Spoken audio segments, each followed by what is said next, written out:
A man sits in a small, lamplit room in 1st century Antioch. The air smells of crushed gallnuts and soot. You realize the traditional reading misses the point entirely. These genealogies are not a background check.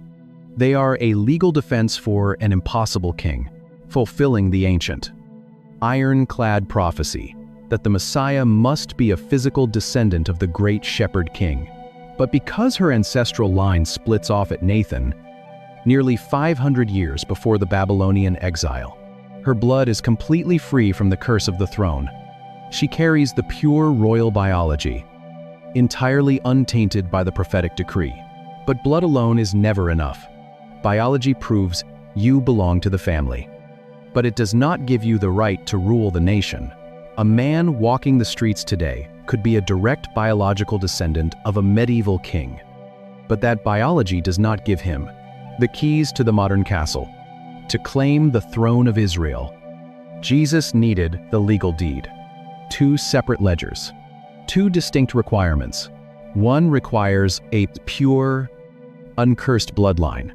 The other requires a legal, uncontested title, and they have to intersect in a single child, without violating the rules of either scroll. The solution hiding in the text requires a maneuver that human engineering could never have arranged. The paradox seems completely insurmountable. He must be of the physical seed of David. He cannot be of the physical seed of Jeconiah. He must hold the legal right to the throne of Judah. He must be legally recognized by the heir of the cursed line. To feel the weight of this, you have to understand how blood worked in 1st century Judea. Genealogy was not a hobby. The 2 genealogies are not a contradiction. They are a lock and a key. Watch how the ancient text threads the needle, executing a legal maneuver that spans 1,000 years of history. Through Mary, the biological mother, Jesus receives the pure, uncursed blood of King David. He is formed in the quiet darkness of the Virgin's womb.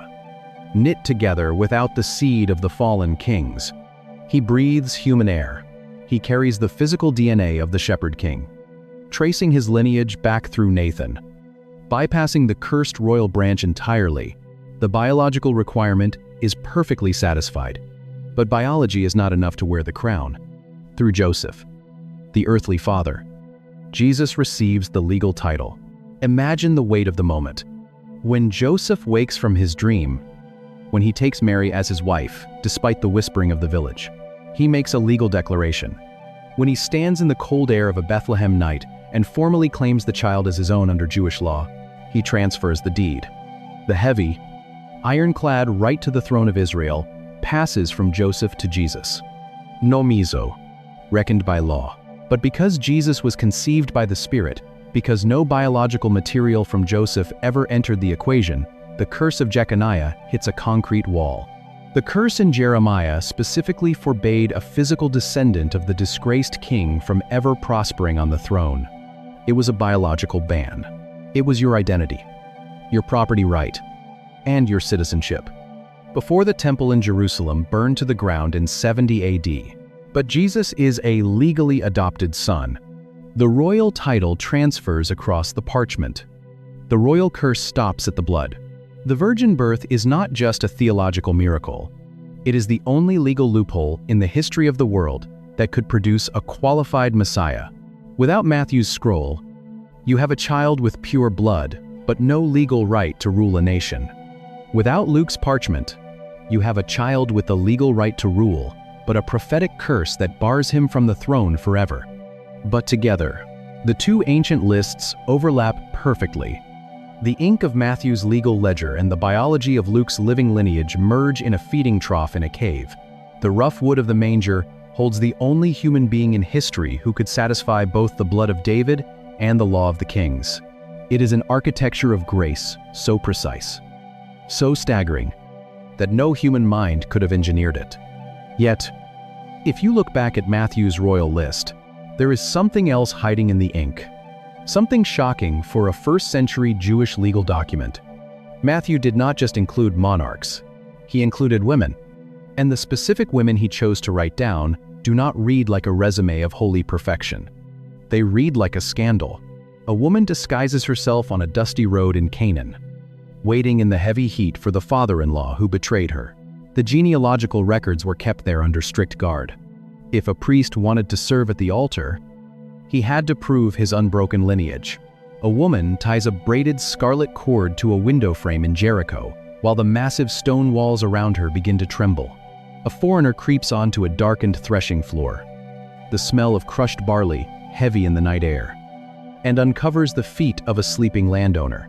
A woman bathes on a rooftop in Jerusalem, the cool water dripping onto the limestone in the late afternoon sun, unaware that the king is watching her from the palace balcony. Matthew presses his reed pen to the papyrus and writes them all down. In the first-century Jewish world, legal genealogies do not include women.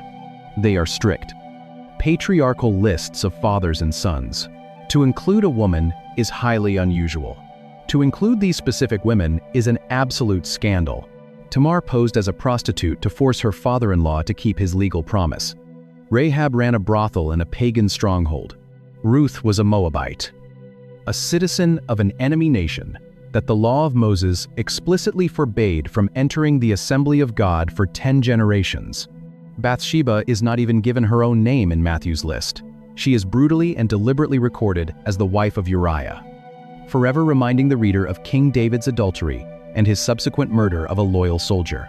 If a man claimed the throne of Israel, he could not just show up in the desert and perform magic tricks. And finally, there is Mary, a teenage girl in a backwater village, carrying a pregnancy that her community mathematically knows cannot belong to her fiancé. The Pharisees of the first century prided themselves on pure, uncontaminated pedigrees. They demanded a Messiah born of spotless heritage, a king whose ancestry could be held up to the sunlight without casting a single shadow. They wanted a flawless legal ledger. Matthew hands them a mirror. He takes the pristine royal record and intentionally highlights the outsiders, the outcasts, and the moral failures. He goes out of his way to prove that the throne of David was not built on human perfection. The kings failed repeatedly. The monarchs worshipped idols, murdered their rivals, and led the nation into a crushing exile. The royal line did not survive because of the righteousness of the men who wore the crown. It survived because God repeatedly bypassed the expected routes, working through the margins, the broken, and the foreigners. This is not a sanitized resume. It is a manifesto of grace. God takes the wreckage of human history and builds a throne out of it.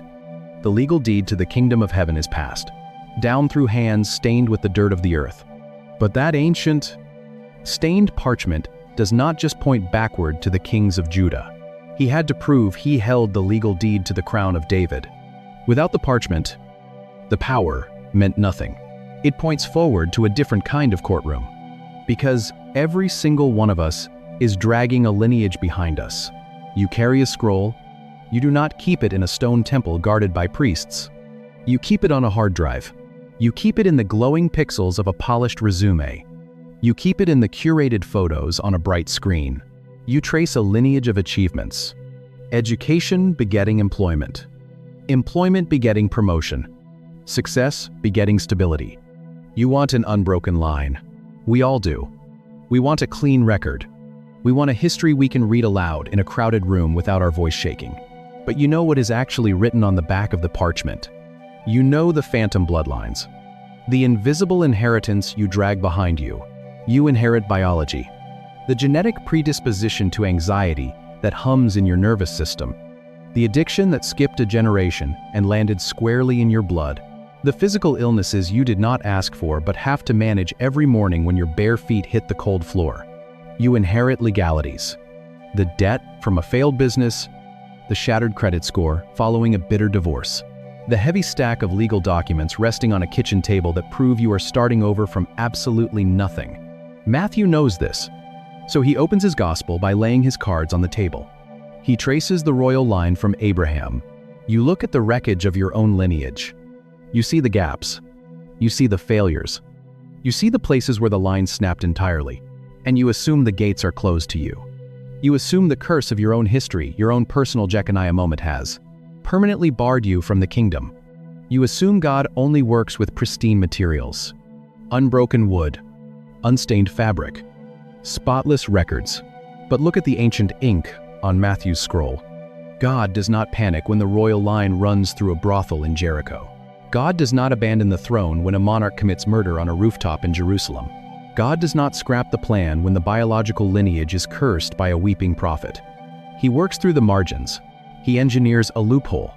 He takes the disqualified, the outsiders, and the legally cursed, and he stitches them directly into the DNA of salvation.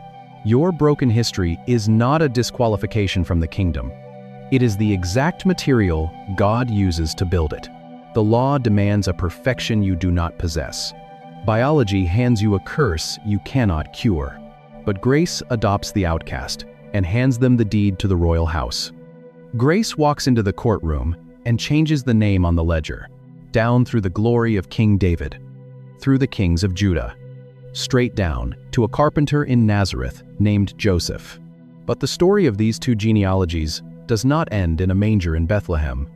The collision of Matthew's legal ledger and Luke's biological bloodline reaches its ultimate conclusion 33 years later, outside the city walls, on a wooden execution rack. And when you see what Jesus does with the curse on that Friday afternoon, every single name on those ancient lists suddenly makes perfect sense. A cursed king goes into a Babylonian prison, and a legal dead end becomes a divine loophole. A patriarch passes down a royal deed, and a carpenter from Nazareth holds the keys to the kingdom. A forgotten son named Nathan walks quietly through history, and his bloodline carries the pure seed of David. A prostitute in Jericho hangs a scarlet cord, and her name is permanently carved into the archives of heaven. A Moabite widow uncovers a sleeping landowner's feet, and a cursed outsider becomes the grandmother of monarchs. A teenage girl says yes to an impossible pregnancy, and the biology of heaven merges with the law of earth. A savior hangs on a Roman cross, and every human curse is finally broken. 2 lists, 2 ledgers, 1 impossible king. He proves that Jesus is the legal heir to the throne. And then, Luke writes his gospel. Luke, the meticulous historian. But maybe the part that stays with me most is the name Jeconiah.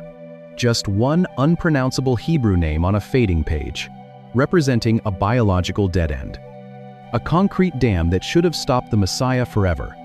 God did not panic. He did not erase the curse. And he did not tear up the legal ledger to start over. He navigated straight through the center of it, using the exact laws that should have disqualified Jesus to crown him instead. If you are in a season where you feel permanently disqualified by your bloodline, your history, or the legal wreckage you are dragging behind you, the genealogies of Matthew and Luke are a place to sit.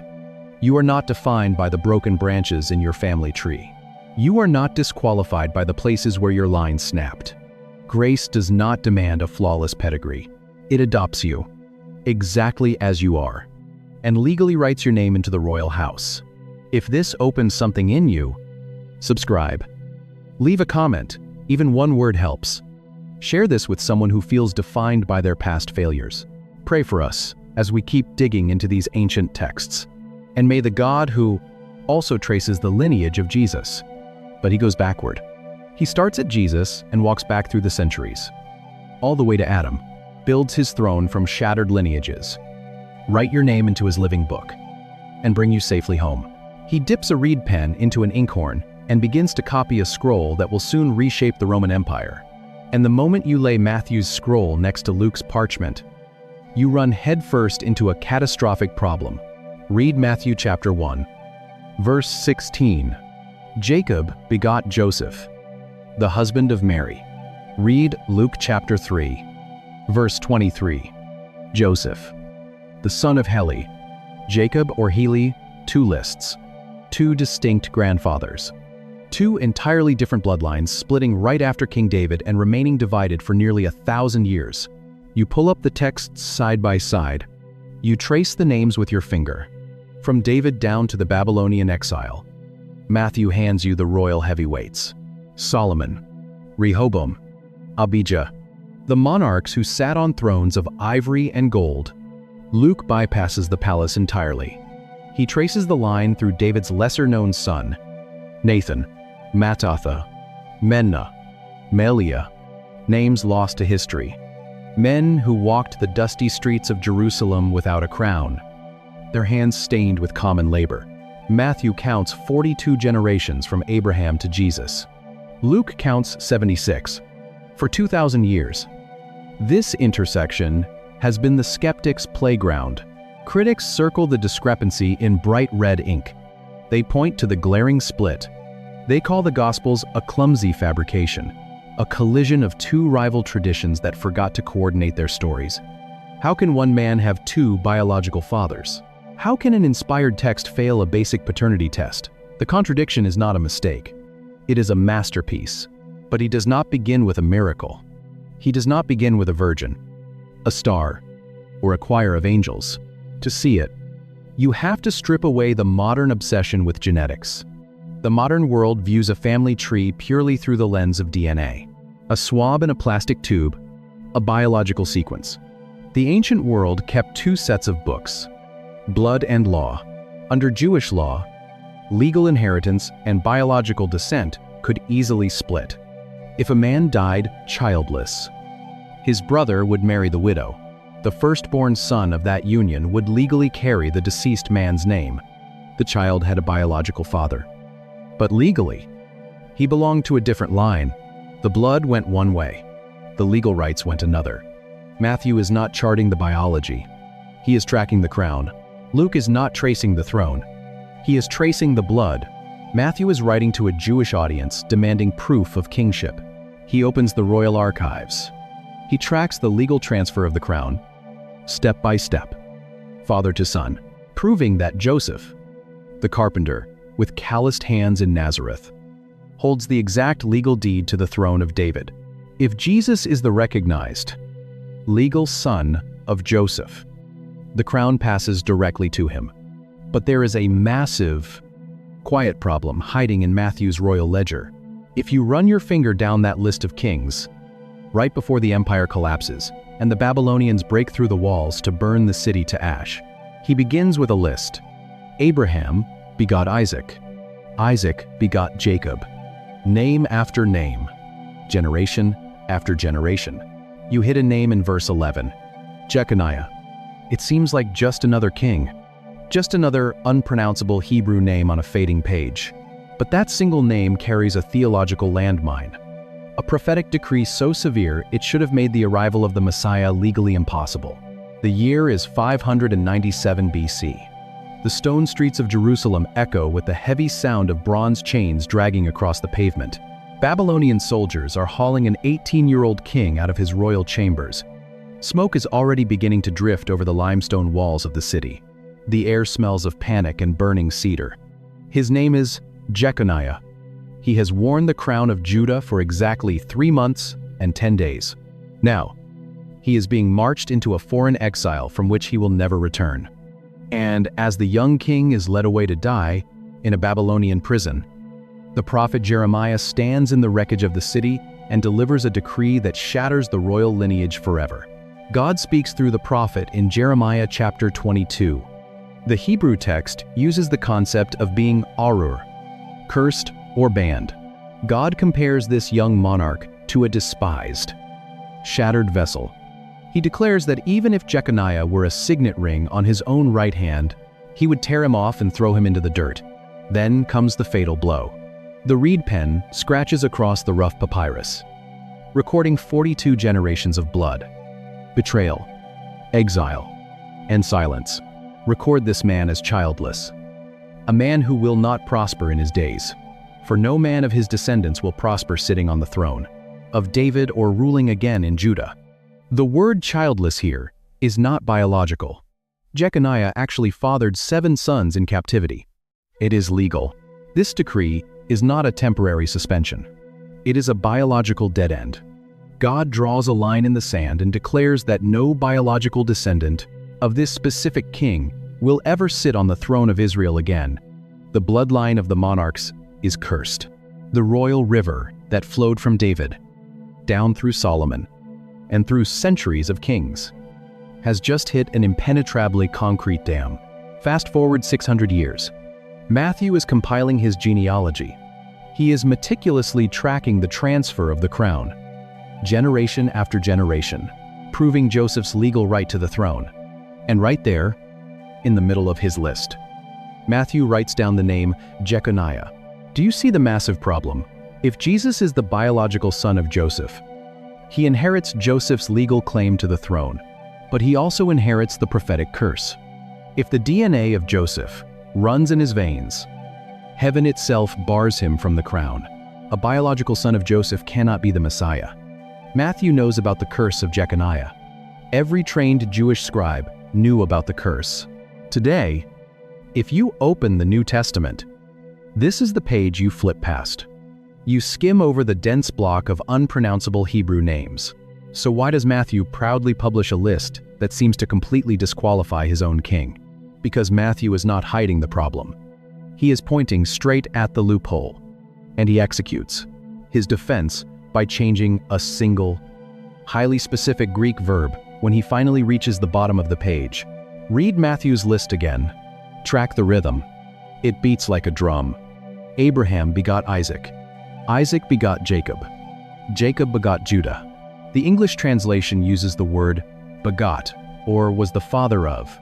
But the word underneath the English ink is the Greek verb genao. Genao. It means to procreate, to bring forth. It is an explicitly biological term. 39 times in a row, Matthew writes genao, father to son, biology to biology, blood to blood. The chain is unbroken. The drumbeat is relentless. And then you reach verse 16. The rhythm snaps. The pattern shatters.